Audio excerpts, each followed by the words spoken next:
Good afternoon, everyone, and welcome to Tesla's first quarter 2023 Q&A webcast.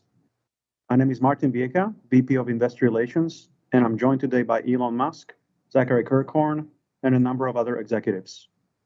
Our Q1 results were announced at about 3 p.m. Central Time in the update deck we published at the same link as this webcast. During this call, we will discuss our business outlook and make forward-looking statements. These comments are based on our predictions and expectations as of today. Actual events or results could differ materially due to a number of risks and uncertainties, including those mentioned in our most recent filings with the SEC. During the question and answer portion of today's call, please limit yourself to one question and one follow-up. Please use the raise hand button to join the question queue. But before we jump into Q&A, Elon has some opening remarks. Elon? Thank you, Martin. So just a Q1 recap. Model Y became the best-selling vehicle of any kind in Europe and the best-selling non-pickup vehicle in the United States. And this is in spite of a lot of challenges in production and delivery. So it's a huge credit to the Tesla team for achieving these great results. It is worth pointing out that the current macro environment remains uncertain. I don't think I'm telling anyone anything people don't already know, especially with large purchases such as cars. And while we reduced prices considerably in early Q1, it's worth noting that our operating margin remains among the best in the industry. We've taken a view that pushing for higher volumes and a larger fleet is the right choice here versus a lower volume and higher margin. However, we expect our vehicles over time will be able to generate significant profit through autonomy. So we do believe we're laying the groundwork here, and then it's better to ship a large number of cars at a lower margin and subsequently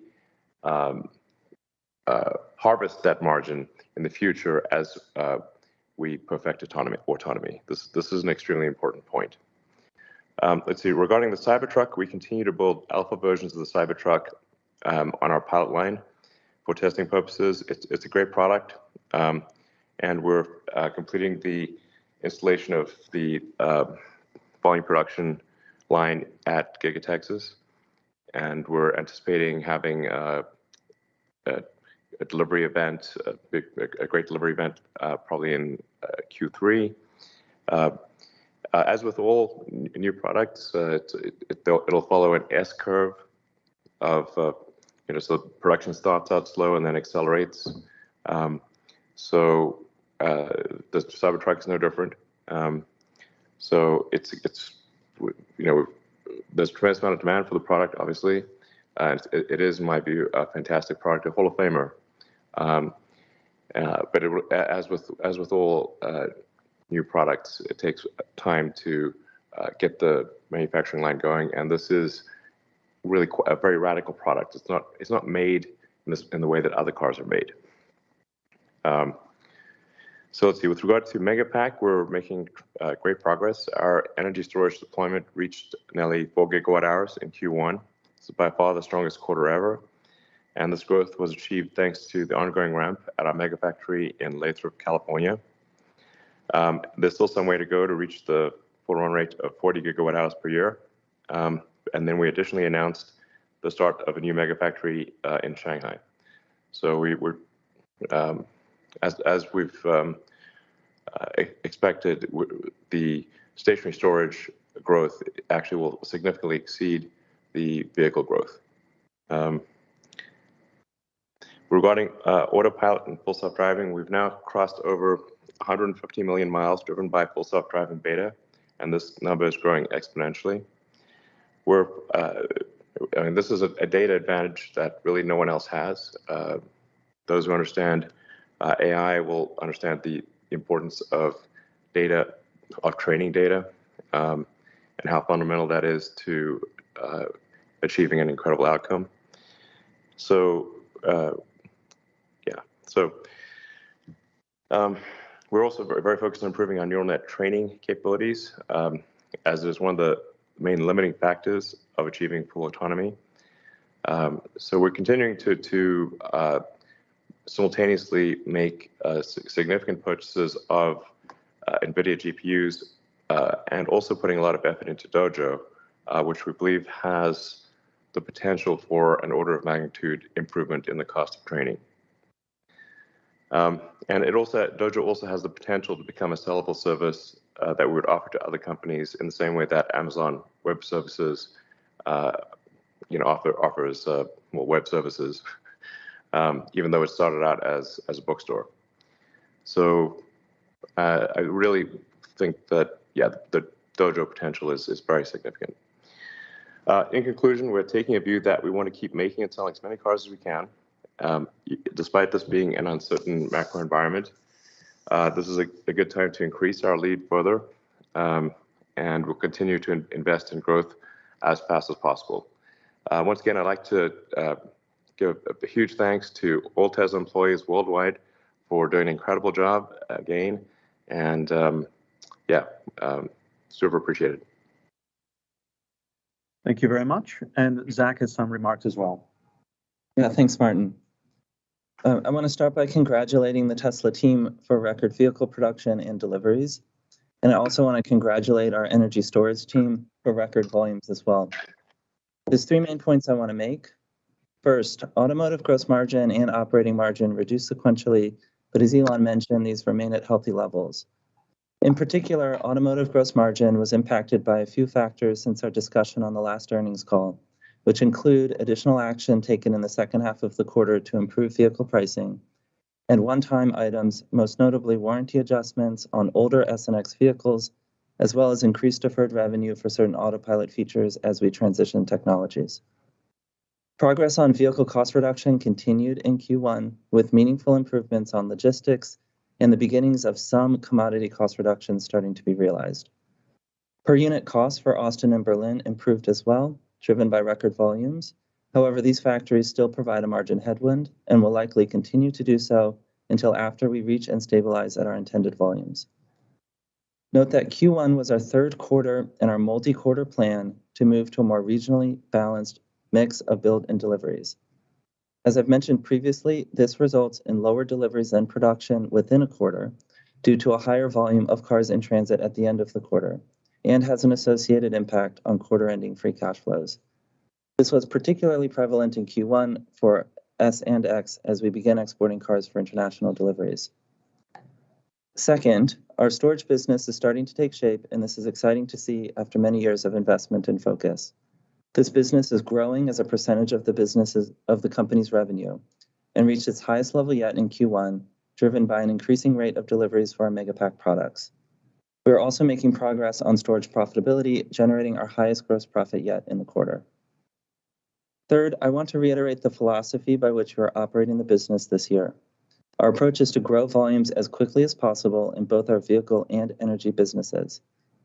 We plan to continue to invest heavily into our future plans, which include the Cybertruck, next generation platform, in-house cell production, energy storage business, and our autonomy and AI-enabled products.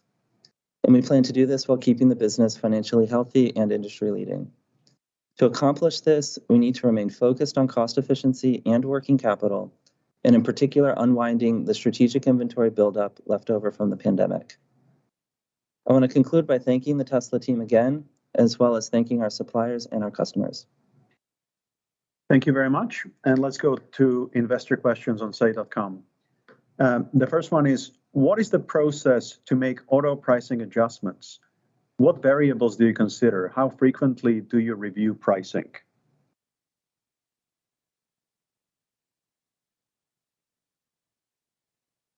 Do you want to take that, Elon, or do you want me to take it? My apologies, sorry, I was on mute. Yeah, I think this is not something that we can really talk about. It's just we do our best to evaluate the production output, macroeconomic conditions, and we make a decision. But it's unless there's something you'd like to add, Zach. No, I think that's right. I mean, as a team, we review where we stand globally on a weekly basis, and certainly can't get into the details of the reasons why certain decisions are made. But it is something that's very actively managed by a subset of the leadership team. Thank you. The second question is, do you still believe Tesla Energy will be bigger than auto And when will you provide more formal guidance on Megapack and overall Tesla Energy? Yeah, I should just clarify, like bigger than order from the standpoint of like total gigawatt hours deployed. So it's possible automotive revenue may be higher, but gigawatt hours I think will be probably higher with stationary storage. If you just look at what's needed to transition the world to a sustainable energy economy, there is more stationary energy storage needed than there is mobile energy storage. So, and we are seeing growth of our stationary storage well in excess of automotive. So that is in line with expectations. Yeah, and on the guidance part of the question, and maybe Martin, we can combine this with the next question, which is on guidance for margins.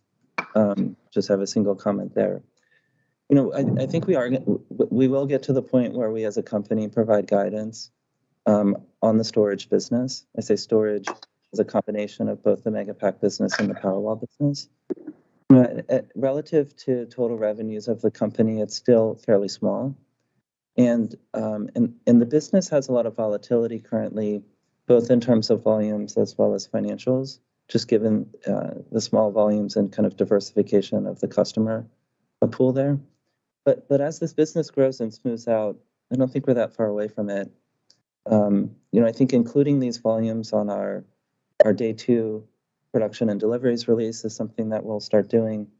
And then we can talk more formally as a business about our expectations over the coming year. I think it'll be a few more quarters before we get there. Thank you. The next question, as you said, was already answered. So let's go to the battery question. Oh, sorry, just one other thing I wanted to mention on margin. You know, while we're not providing specific guidance there, I mean, just to set expectations of where we think this business will go in terms of margins, you know, probably generally in the ballpark of what we've seen historically on the vehicle business. You know, we generally look to mid 20% gross margins for any program that we launch. And so we're not there yet on this business, but that's what we're working towards. We're hopeful to get there later this year, but that's not a promise. That's an aspiration. Thank you. The next question is, how well are 4680 cells meeting the expectations described on the battery day? How long will it be until the cells meet those goals? Drew?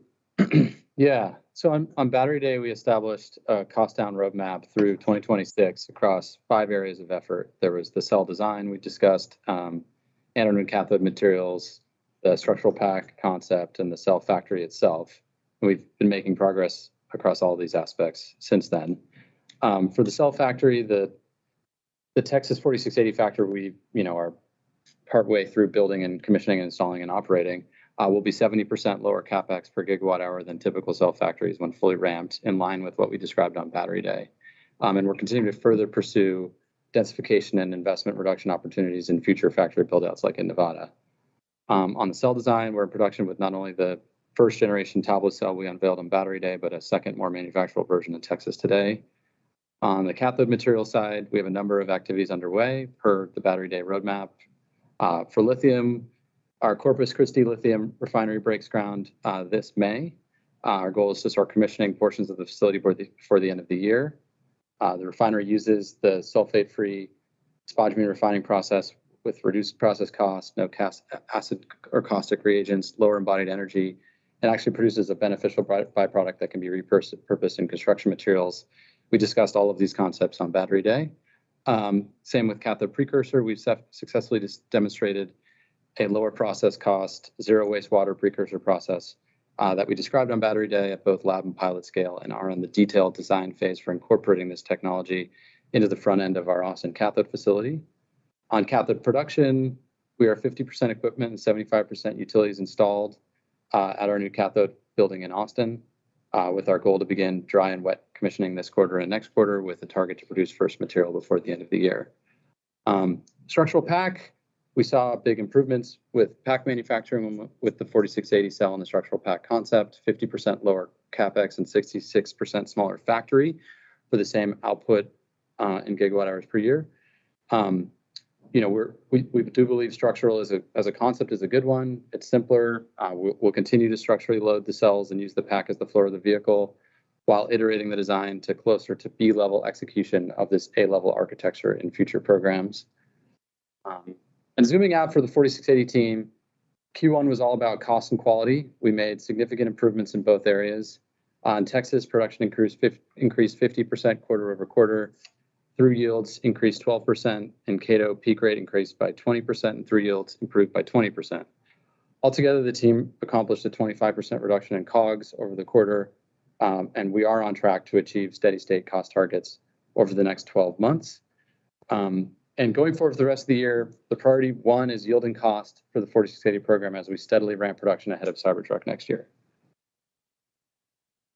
Thank you very much. The next question is, what do you anticipate 2023 automotive gross margins ex credits will be at the company's current pricing levels? Yeah, I can start off on this one. This is a difficult environment to make a projection like this. There's a lot of macro uncertainty.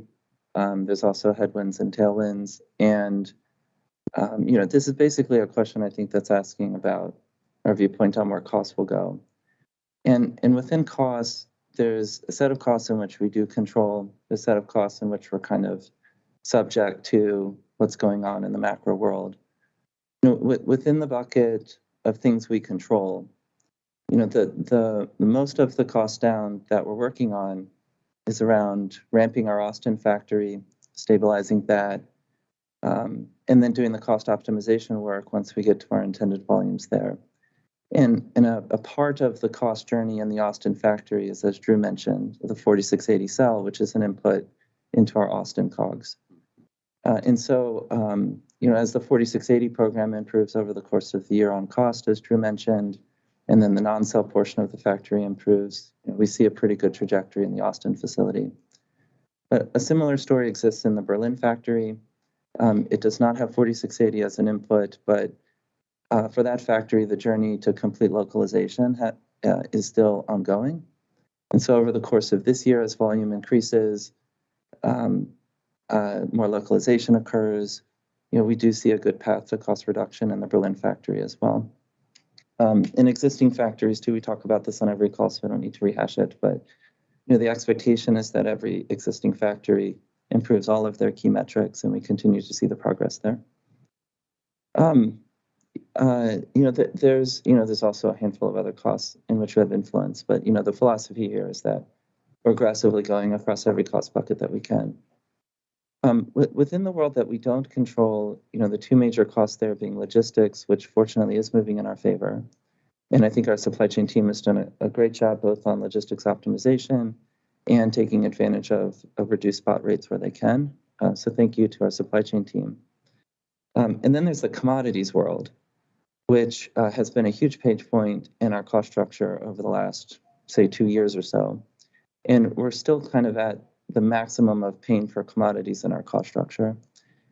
It kind of maxed out in the second half of last year. We did start to see in Q1 a little bit of improvement. We think there'll be a little bit more improvement in Q2. But lithium has dropped a lot. It's worth mentioning that the price of lithium has dropped significantly. Yeah, and that's the piece that we expect to see more impact from in Q2. And generally, as a company, we do expect commodity prices to come down and have a more meaningful impact in the second half of the year. Yeah. So, this is our approach. How that nets out, there's just a lot of risk, and we'll have to see how the year progresses. Thank you. The next question is, how has global order intake tracked since the most recent round of price cuts? I think the overall thing we can say is that orders are in excess of production. Thank you.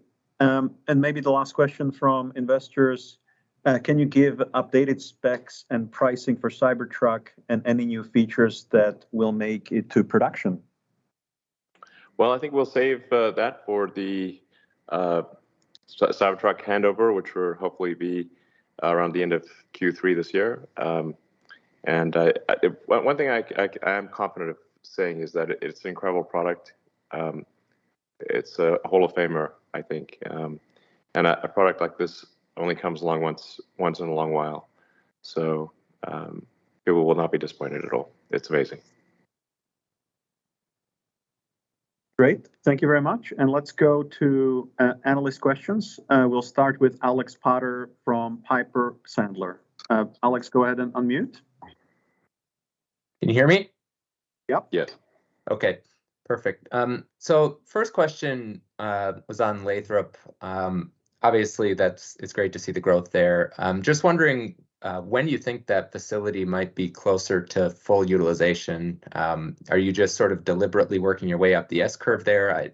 Demand obviously isn't the limitation. So what are the steps, I guess, to unlocking full utilization there? Sure. There are some classic, factory ramp aspects of what's going on in Lathrop. We actually had 2 phases of the capex there. We phased some of the general assembly parts of the facility, but in addition, we also have ramps with our suppliers that we are following. So both on the cell side and on the power electronic side, and we will see that unlock in the latter half of this year with both of those inputs. So the overall facility was phased, with the second phase of capex coming online towards the end of this year.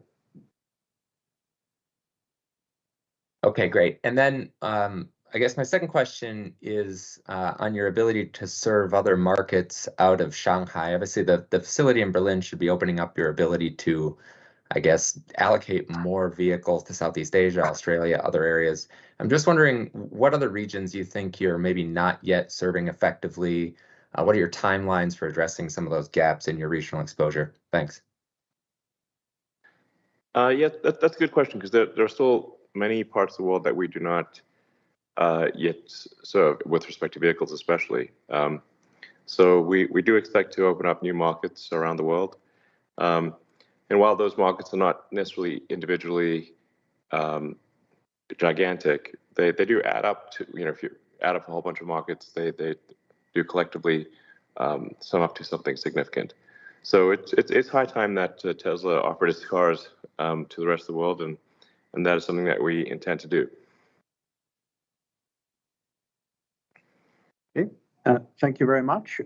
Let's go to the next analyst, George from Canaccord. Go ahead and unmute.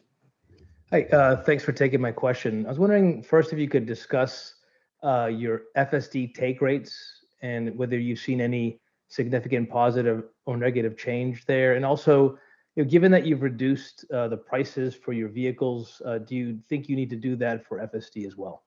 Thanks. Well, I'll decline to answer the details on the FSD take rate, but it's a tricky pricing question, because the value of a car that is autonomous is enormous. So in a way, the price right now is an option value on an autonomous vehicle, and that value is that will ultimately be very significant. And it's really. Yeah, I mean, for those that are using the FSD beta, I think you can see the improvements are really quite dramatic. There'll be a little bit of 2 steps forward, 1 step back between releases, and for those trying the beta. But the trend is very clearly towards full self-driving, towards full autonomy, and I hesitate to say this, but I think we'll do it this year. So that's what it looks like. Yeah.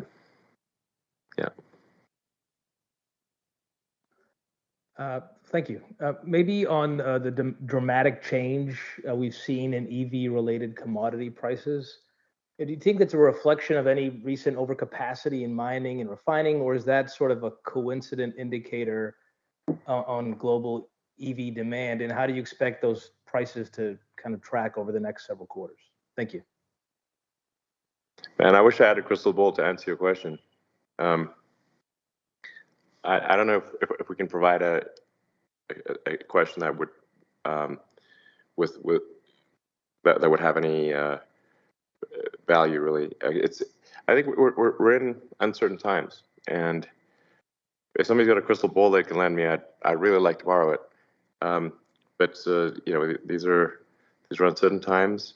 My guess is it's economic stormy weather for about a year or so, and then if we'll call it roughly 12 months, and then this is just my guess. It's just pure speculation.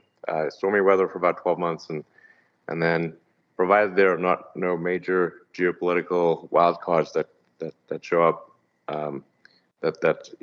things start getting sunny around spring next year. The only thing I would say on the EV materials markets, they're not all super liquid, and some of them, for example, less than single-digit percentage of the market is actually traded on the spot market. So, and they're not only are they not super liquid, there's not storage isn't particularly facile for all of the materials. So small mismatches in supply and demand drive large price swings, not really real price swings, but just temporarily large price swings. So it's hard to read into those price swings. I don't know, Karn, if you want to add anything. Well, but this is Karn, by the way. We are seeing, as Elon mentioned, quite a bit of softening in the lithium carbonate market. This was, 6 months ago, we were trading at $85,000 a ton, and today's spot price is about 26. So there's been a dramatic decrease in that. Of course, we were able to take advantage of low lithium pricing earlier on with fixed price contracts, and we find that this is going to be another opportune moment to basically extend that into the later half of the decade. But we at the quantities we're procuring, we're not as impacted by the spot market because we have those contracts in place, and we're just going to be going and doing more of that. The other thing that's happening is because of the price spike, a lot of the companies that are in this business are becoming more ambitious about finding more upstream resources and exploring locations in Africa as well as South America. So that's also helping the macro situation with pricing. Yeah. But just on the lithium front, to emphasize the choke point is much more on refining capacity than it is on mining. Lithium is actually is very common throughout the world, including in the U.S. and really it's just a very common element on Earth is lithium.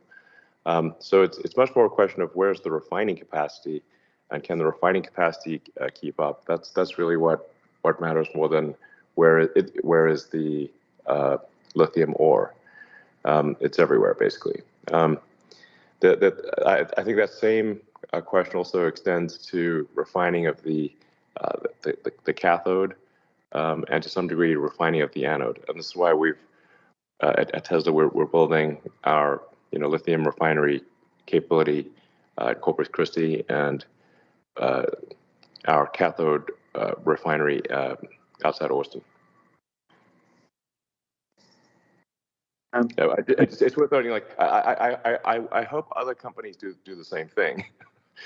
We'll have by far the most lithium refining capability and the most cathode refining capability in North America. I think probably more than everyone else combined, by a lot. So can other people please do this work? That would be great. We're begging you. we don't want to do it. Can someone please, instead of making a picture sharing app, please refine lithium, mining and refining, heavy industry. Come on. It's fun. It's actually fun. Yeah, exactly. It's real. You have a customer. We're here, ready to buy. Yeah, that's right. I just want to emphasize, Tesla's not doing this because we want to do it. We have a lot of fish to fry, obviously, but we're doing it because others aren't doing it, and we wish others would do it. Awesome. Thank you very much. Let's go to Emmanuel Rosner from Deutsche Bank.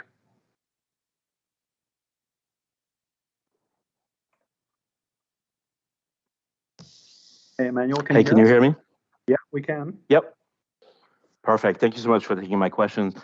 Maybe a first question for Elon on your pricing strategy. So if I understand your message, you're saying Tesla feels it's worth maximizing the volume, increasing the size of the fleet as fast as you can because you'll be able to monetize this over the life cycle of the vehicle. Can you be a little bit more specific around ways you would be able to monetize sort of like this existing fleet in the future? Obviously, I think autonomous seems to be a big piece of it. My understanding was that robotaxi would probably be for the next generation vehicle, not the existing one. So I guess in which ways would you monetize it? Sorry, the robotaxi terminology can be a bit confusing because that's sort of like a generic term for our next generation vehicle. And we obviously are working on a next generation vehicle. It's going to be very compelling. This is just not the time to talk about it in detail as a product. So we internally call it robotaxi, but really all of the vehicles that have hardware 3, which is the vast majority of our fleet, we believe will achieve full autonomy. So they will be like a Model 3 or Model Y would be a robotaxi, a robotic taxi. So yeah, that's to the best of my knowledge that we believe the current hardware can achieve full autonomy. Understood. And then maybe a question for Zach, back on the automotive gross margin. So I guess a few months ago, even after major price cuts, you felt pretty strongly that 20% automotive gross margin was still probably a reasonable floor. Obviously, the macro has gone worse, and additional price cuts have happened. Is there anything else that has changed in terms of the outlook? Is it just the macro deteriorating? Is it the competitive landscape? Anything else that sort of like makes you think differently around the full year? And is there a way therefore to frame a floor? Yeah, about half of the miss against that previous conversation last quarter is attributed to adjustments we made in pricing in the second half of the quarter. I guess you could argue that lowers the floor in a sense. We've also made pricing adjustments so far this quarter, so that brings it down further. About the other half of the miss in Q1 was attributed to things that are non-recurring. So I mentioned these in my opening remarks. It's a warranty adjustment for cars that were previously produced but not part of the pedigree of cars we're building now, and some autopilot related deferrals as we make some technology changes here that those deferrals should get recognized once some of the software catches up. So those two things are non-repeating. So hopefully that helps answer your question. Yeah, I mean, there's really two macro factors that are tricky. The biggest being the interest rate. So if there's a very high Fed rate or interest rates are very high, that is every time that the Fed raises interest rates, that's equivalent to increasing the price of a car. It makes the cars less affordable because people are able to buy cars as a function of what they can afford on a monthly basis. So it's just almost directly equivalent to a price increase is any kind of interest rate increase. Then the other factor is whenever there's uncertainty in the economy, people will generally postpone big new capital purchases like a new car. This is a natural human reaction. So if people are reading about layoffs and whatnot in the press, they're like, well, they might be worried about they might be laid off, so then they'll be naturally a little more hesitant than they would otherwise be to buy a new car. Now this is just the nature of the auto industry. But there will be a tremendous amount of pent up demand for new cars. So, but it goes through cycles. Thank you. Let's go to Ben Kallo from Baird. Ben, go ahead and unmute. Hey guys, Elon, when you talk about many fish to fry, you talked about Dojo being a product that you can sell outside of Tesla. How do we rank all the things you have going on, and then in the economic environment? I mean, like heat pumps and everything else you have going on versus investing in the vehicle business, or is that not the right way to look at it? I'm not sure I fully understand your question, but I'd look at Dojo as like kind of a long shot bet, but if it's a long shot bet that pays off, it'll pay off in a very, very big way. But potentially, potentially in a very, very big way. Like, in the multi-$100 billion level. But the thing with still put it in the long shot category, but long shot with a multi-$100 billion potential outcome. And so it's a bet worth making, but not one you can sort of say like, oh, take it to the bank type of thing. Although these days, take it to the bank, it's maybe not as secure as it used to be. And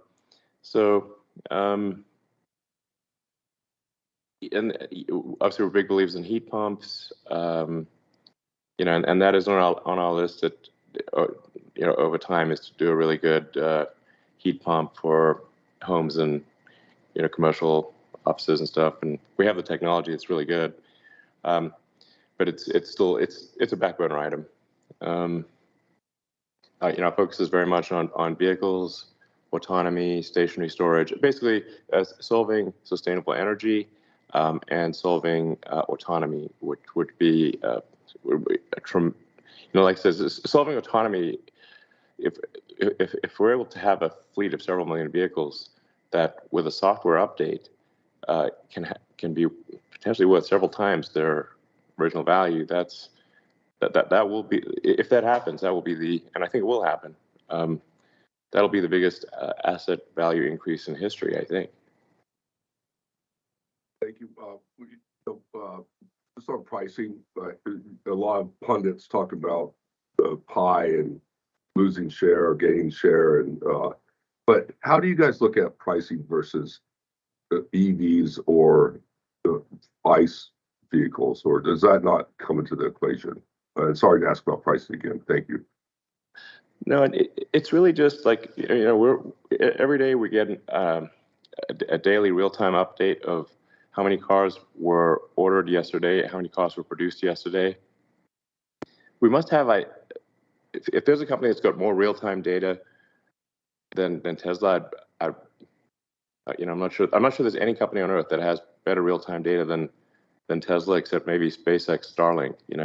So because like we don't have to, for the other car companies, they will make the cars, send them to the dealers, then the dealers will sell the cars, and and then it takes quite a long time for them to get the data back to actually figure out how many cars were sold. Whereas we know how many cars were ordered yesterday throughout the world. So our fingers on the pulse is real time and does not have latency, whereas the other car companies have a lot of latency in their data, as does the government. The government has a lot of latency in their data. So we're just looking at and saying, okay, what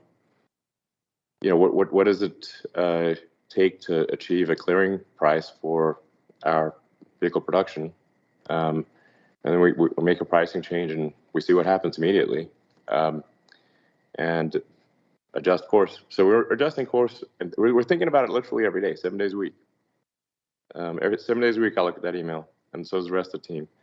And we try to make the least dumb decision that we can. And on balance, I think our decisions are pretty good.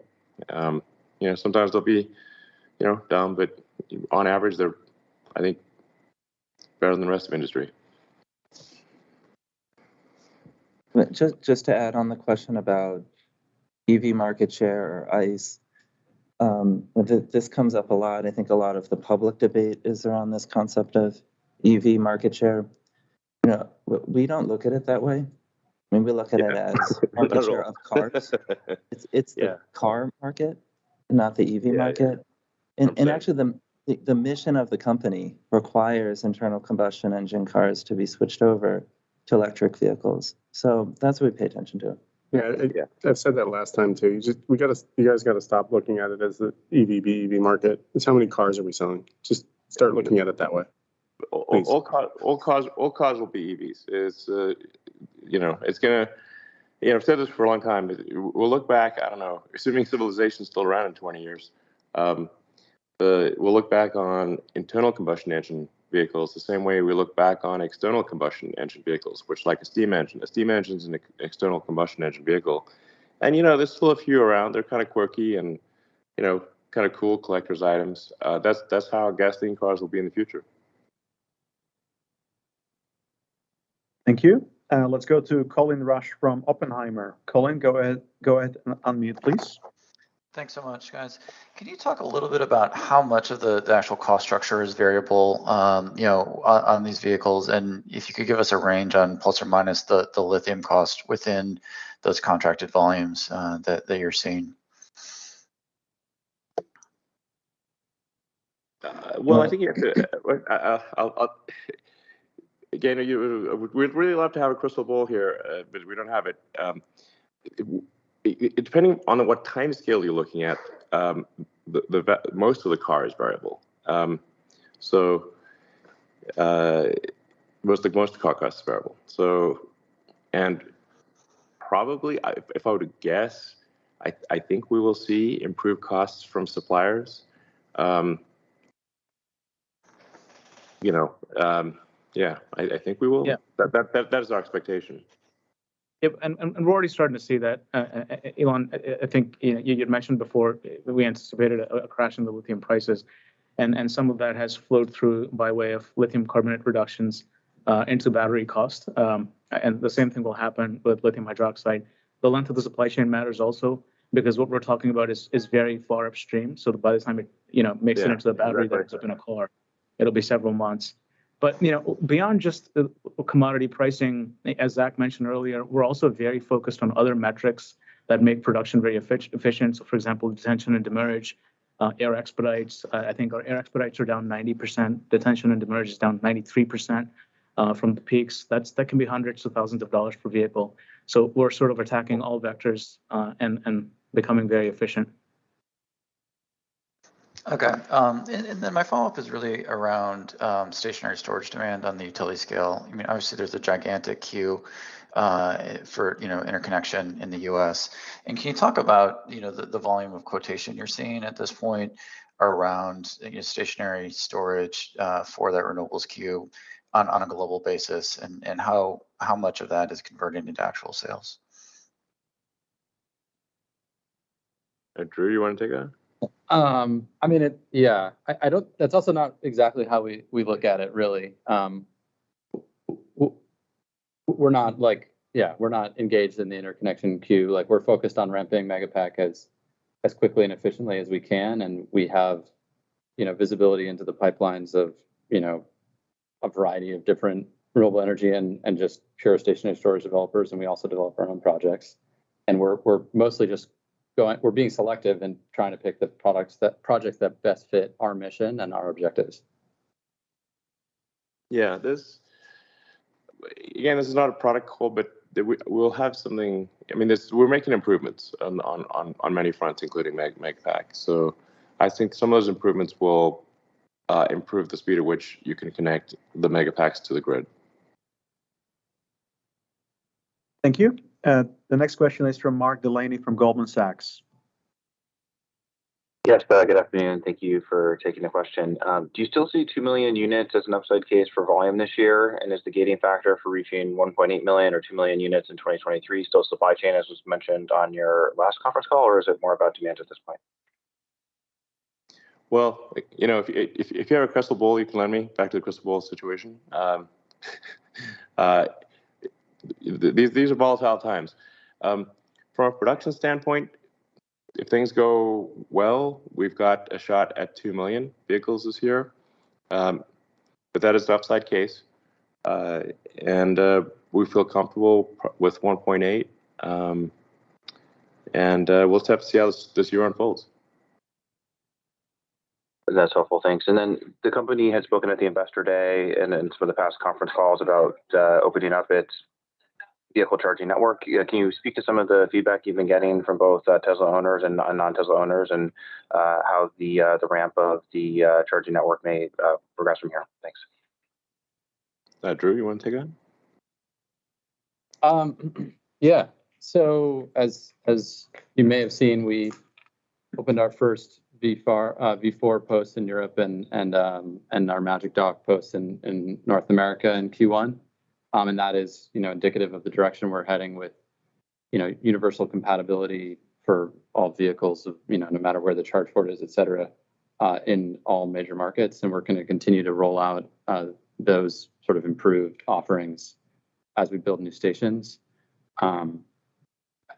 We're always balancing like our ability to serve our own customers with our ability to serve new customers when doing that. I think we've been able to balance it rather well. For example, in Europe, 50% of all of our supercharging stations are open to all EVs, and we've been able to do that without any increase in wait times at all for anybody. So we're going to continue to take a similar approach as we do this in North America and China over the coming quarters. Okay, thank you very much. Let's go to Rod Lache from Wolfe Research. Hi, everybody. I just wanted to first just follow up on your comments in your letter about leveraging your cost position as others struggle with unit economics, and also taking into account the lifetime revenue, actually in a way that most other automakers will never see, just given your service network and supercharging and other attributes. Can you just maybe give us a sense of how far you'd be willing to take this? Are there brackets around the range of initial margin that you'd be comfortable with? And again, any color that you might provide on the updated range of margins that you'd expect in the auto business? I think we may have answered this question or tried to answer this question a few times, but it's difficult to say what the margin will be. It depends on what the macroeconomic environment is like. So for example, if the Fed were to lower the rates, that would be super helpful for demand. If they raise them, that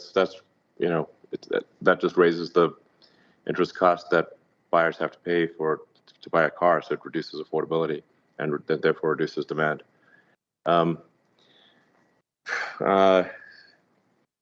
it's, but if we look past, say, this year or like go sometime next year, middle of next year or something, I think things are looking really. I think like I said, all bets are off if there's some major geopolitical wild card that turns up. But in the absence of that, I think I would be very optimistic about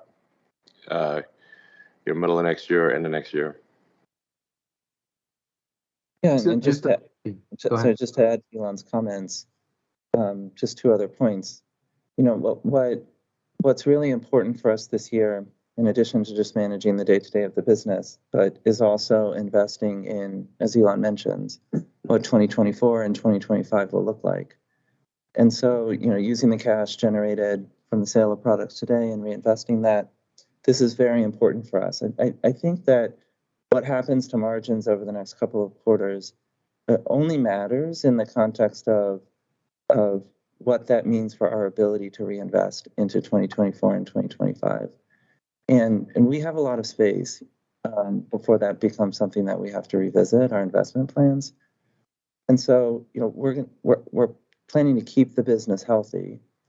But I just want to caution folks about reading too much into what happens over the near term here, because we're very focused as a company on making sure that when we exit this macroeconomic situation, this company is positioned in the best possible way. Yeah, exactly.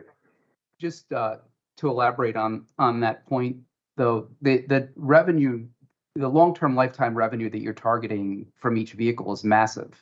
So if you took that to the extreme, it would seem that you'd be comfortable with a relatively low initial margin. Am I correct misinterpreting that, or is that exactly right? And just, that is exactly right.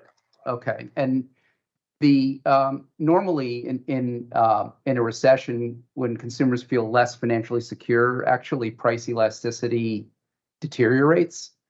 Just based on your pulse taking of the consumer, do you have a view on elasticity of demand? Well, I can't emphasize enough the whole just fundamental question of affordability. For most people, their ability to buy a car is a function of can they make the monthly payment or not. And so like I said, if interest rates are really high like they are right now, then in some cases people can't get a loan at all. So it's and I think probably banks are pretty not leaning forward in providing loans. I expect these days. So so that's but like there is quite a powerful story here when you going back to something that was alluded to a moment ago or mentioned a moment ago, that Tesla is in a uniquely strong strategic position because we're the only ones making cars that technically we could sell for zero profit for now, and then yield actually tremendous economics in the future, but no, through autonomy. No one else can do that. I'm not sure how many people will appreciate the profundity of what I've just said, but it is extremely significant. Thank you. Let's go to Adam Jonas from Morgan Stanley.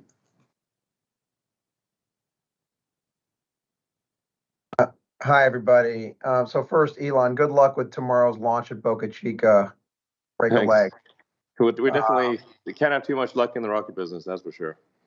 That's incredible. So now that you've gotten to know the Twitter architecture kind of intimately over the past 6 months, what can you tell Tesla stakeholders about how an X.com or super app could be potentially accelerative to Tesla's business model? Well, I don't know. I guess it could make it potentially make it easier to buy cars. But we are straying somewhat off topic here because this is okay. Tesla. All right. Do I think there's some benefit? I think probably there's some benefit. Yeah, sure. I get it, Elon. So just as a follow-up on manufacturing, you're a student of history, and Yes. You'll know that back in 1913, Henry Ford introduced the moving assembly line in Highland Park, Michigan, and the price of a Model T, which had already, been undercutting cars around the time, fell another 70 or 80%, and hundreds of rival car companies went bust. Yeah.